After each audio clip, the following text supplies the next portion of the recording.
Lise, vous nous faites découvrir justement quel lieu précisément aujourd'hui dans les Landes. Je vous emmène sur le site d'Arjuzan. C'est une réserve naturelle de 2679 hectares très précisément. Elle s'étend sur le territoire de 4 communes landaises, Arjuzan, Morsinx, Rion-des-Landes et Villeneuve. Et en fait, ce site est né de l'exploitation et de la réhabilitation par EDF d'une mine de lignite. C'est une réserve nationale de chasse et de faune sauvage depuis plus de 30 ans. Et c'est le plus grand site français d'hivernage des grues cendrées. Alors on est en ligne avec Sophie Logaray qui est directrice de cette réserve. Bonjour Sophie. Bonjour. Alors décrivez-nous votre lieu de travail. C'est assez chouette comme lieu de travail.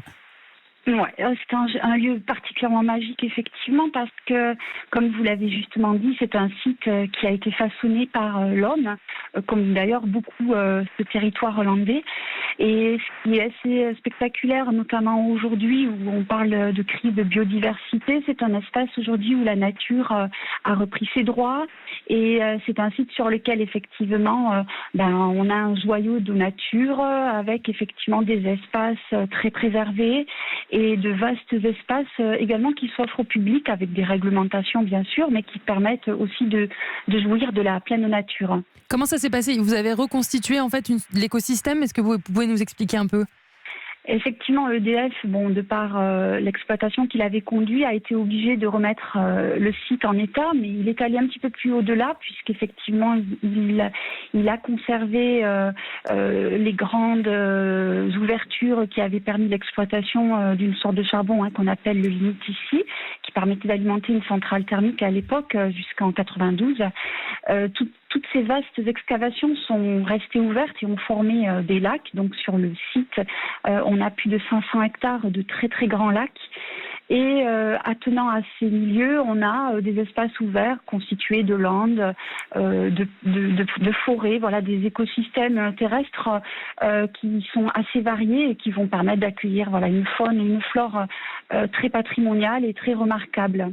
Sophie Logaray, on peut se baigner dans les lacs qui sont situés dans le parc ? Alors pas dans tous, parce qu'effectivement c'est avant tout un enjeu d'espace naturel sensible, un espace fragile sur lequel effectivement le public ne peut pas aller librement, mais il y a quand même des secteurs où on a aménagé, et EDF l'avait déjà fait au milieu des années 90 et ça s'est poursuivi dans le temps, mais un des plans d'eau qui s'appelle le lac d'Arjuzan est ouvert au public et c'est là où on a développé des points, des activités qui permettent à la fois de profiter de cette grande nature, mais tout en la préservant, puisqu'effectivement sur les 2676 hectares, il y a à peu près 400 hectares sur lesquels le public peut venir librement avec une baignade, avec un plan d'eau ouvert aussi à l'activité nautique douce, paddle, canoë.